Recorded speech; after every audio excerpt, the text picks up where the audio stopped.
CRPF జవాన్ గౌరవులైన ముఖ్యమంత్రి నారా చంద్రబాబు నాయుడికి, ఉప ముఖ్యమంత్రి పవన్ కళ్యాణ్ సార్కి, ఆ విద్యాశాఖ మంత్రి నారా లోకేష్ సార్కి, ఆ హోంశాఖ మంత్రి అనిత గారికి నాది విన్నపం ఏమనగా సర్వే నంబర్ 150/1 పాల్యం తాండా విలేజ్, పామిడి మండలం, అనంతపురం డిస్టిక్, ఆంధ్రప్రదేశ్. ఈ 150/1 సర్వే నంబర్లో నలుగురు పార్ట్నర్షిప్స్, ఒకటి వెంకటా నాయక్, పెద్ద సామే నాయక్, డాకే నాయక్, వాలే నాయక్. వాలే నాయక్ మా తాతగారు. మా తాతగారు వాలే నాయక్. మా తాత పేరుపైనే రిజిస్ట్రేషన్ ఉంది.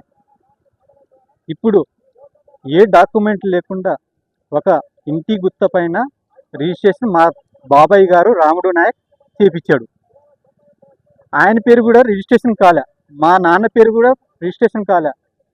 మా అత్త పేరు పైన కూడా రిజిస్ట్రేషన్ కాలే.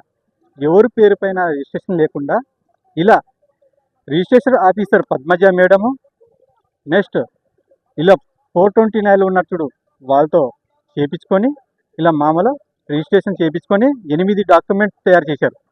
8 మంది పైన డాక్యుమెంట్ తయారు చేశారు. 84 సెంట్లు. దీన్ని అక్రమంగా భూ కబ్జాలు, దస్తాపేజీలు తయారు చేసుకోవడం, నెక్స్ట్ ఇలా ఇంటి వాళ్ళకి రీసర్వే పెడితే రీసర్వే కూడా ఆర్గ్యుమెంట్ చేయడము, ఇలా మామూలుగా బెదిరింపులు రావడం ఇంట్లో. ఇలా నేను ఒక ఆన్ డ్యూటీలో ఉన్నా కానీ ఒక కమాండెంట్ తరపు నుంచి ఒక లెటర్ పంపించినా కానీ అవాయిడ్ చేసి దీనికి రిజిస్ట్రేషన్ చేయించారు. ఆడ పోలీస్ స్టేషన్కి పోతే సిఐ గారికి కంప్లైంట్ ఇస్తే సిఐ గారు కూడా తీసుకోవట్లే. మీ ఇంటి విషయము మీరు రెవెన్యూ ఆఫీసర్ దగ్గర పోవాలి, మీరు ఏ రిజిస్ట్రేషన్ చేయించారో దానికే మీరు ఫాలో కావాలి, ఇక్కడ ఇల్లీగల్ పనులు మా దగ్గర లోకల్ ఇది భూమి కబ్జాల పైన మాకు ఏ సంబంధం లేవు అని అన్నారు. ఇప్పుడు ఎలా జరిగింది? మేము ఒకవేళ అమ్మితే వాళ్ళు రిజిస్ట్రేషన్ చేయించుకోవాలా, లేకపోతే మీకు ఏదైనా రిజిస్ట్రేషన్ చేయించినట్లు మీకు దస్తాపేజీలు ఉంటే మీరు చూపించుకోవాలి. ఎంఆర్ఓ మేడం కూడా 3 నోటీసులు పంపించినా కానీ ఏ దస్తాపేజీలు తీసుకురాలే. ఇప్పుడు బ్యాక్ డేట్తో చేయించుకొని రిజిస్ట్రేషన్ ఆ దస్తాపేజీలు తీసుకొని ఇప్పుడు అడంగల్లో 1Bలో ఎక్కించుకొని ఇప్పుడు మాకు ఏ భూమి లేదనేసి గ్రామ పంచాయతీ కింద పెడతామనేసి బెదిరింపులు వస్తున్నాయి. రిజిస్ట్రేషన్ ఆఫీసర్ కూడా అలాగే చెప్తున్నారు, పద్మజ మేడం కూడా అలాగే చెప్పింది. వాళ్ళు మీ దగ్గర సిఏ గారు ఏమంటాడు, ఏ రోజుల్లో నువ్వు డ్యూటీ చేసావో ఆ రోజు డ్యూటీ రిజిస్టర్ తీసుకుంటామంటాడు. అంటే మేము డ్యూటీ రిజిస్టర్ తీసుకొని వస్తేనేనా మీరు రిజిస్ట్రేషన్ చేపిస్తారు అంటే ఇప్పుడు చేసిన వాళ్ళకి ఏమో యాక్షన్ తీసుకుంటున్నారు మీరు, ఇప్పుడు చేపించిన వాళ్ళ పైన ఏమి యాక్షన్ తీసుకుంటున్నారు అనేసి నేను అడుగుతున్నా. సిఐ గారిని కూడా అదే అడుగుతున్నాను. ఇది న్యాయం జరగాలి. ఎవరైతే యాక్చువల్లీ ఎవరు ప్రాబ్లం ఉందో వాళ్ళు చూడాలి. చూసిన తర్వాత ఎవరికి ఏముందో వాళ్ళు న్యాయం చేయాలనేసి నేను కోరుకుంటున్నాను. అన్ని పొలిటికల్ ఏ రాస్తారు. మీడియా మిత్రులకి నా యొక్క నమస్కారములు. నా పేరు బి భాస్కర్ నాయకు. మాది పాల్యం తాండా గ్రామం, పాల్యం పోస్ట్, పామిడి మండలం, అనంతపురం జిల్లా.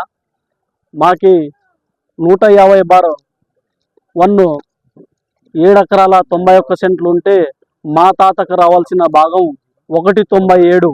అదేవిధంగా మా భూముల్లో వేరే వారు కబ్జా చేసింటే ఎంఆర్ ఆఫీస్ నందు మేము ఎంఆర్ఓ మేడంతో 3 నోటీసులు పెట్టినా ఎలాంటి దస్తావేజులు తేలేదు.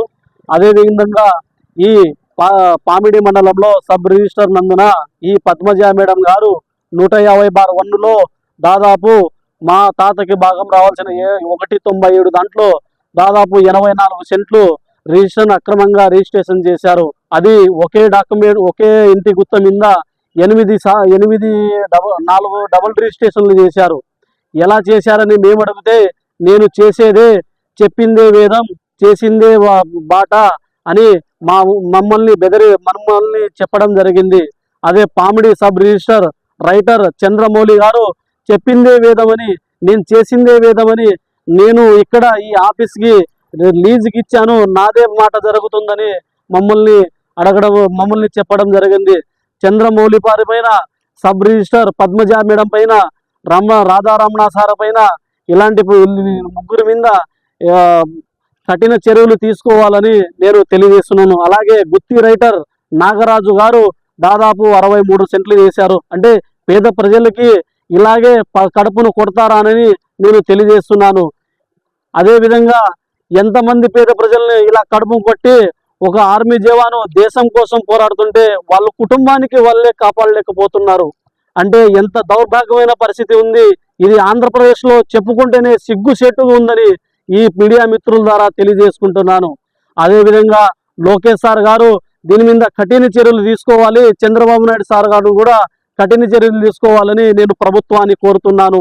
అదేవిధంగా పామిడి పోలీస్ స్టేషన్ నందున సిఏ గారిని ఇలా అక్రమాలు జరుగుతున్నాయని మేము తెలియజేస్తే అదే సిఏ గారు మీది ఎలాంటి డాక్యుమెంట్ లేదు, ఇది అగ్రిమెంటే చెల్లుతుందని మమ్మల్ని తిట్టి నీ మీద కేసు పెట్టి నిన్ను సబ్ జైలును పంపిస్తానని నన్నే బెదిరిస్తున్నారు.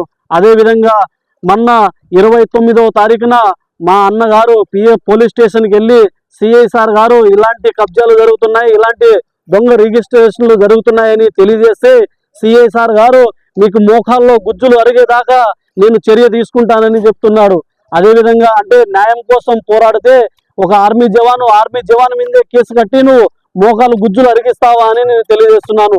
అదే హోంశాఖ మంత్రి అనిత గారు కూడా సిఐ పైన దృష్టి పెట్టి కఠిన చర్యలు తీసుకోవాలని, మాకు న్యాయం జరగాలి, మా భూమి మాకి 1.97 వస్తుంది, మా తాతగారి యొక్క భాగము అది మా అమ్మ పేరు పైన ఎక్కియాలని మా నాన్న కూడా ఎక్స్పైర్డ్ అయ్యారు.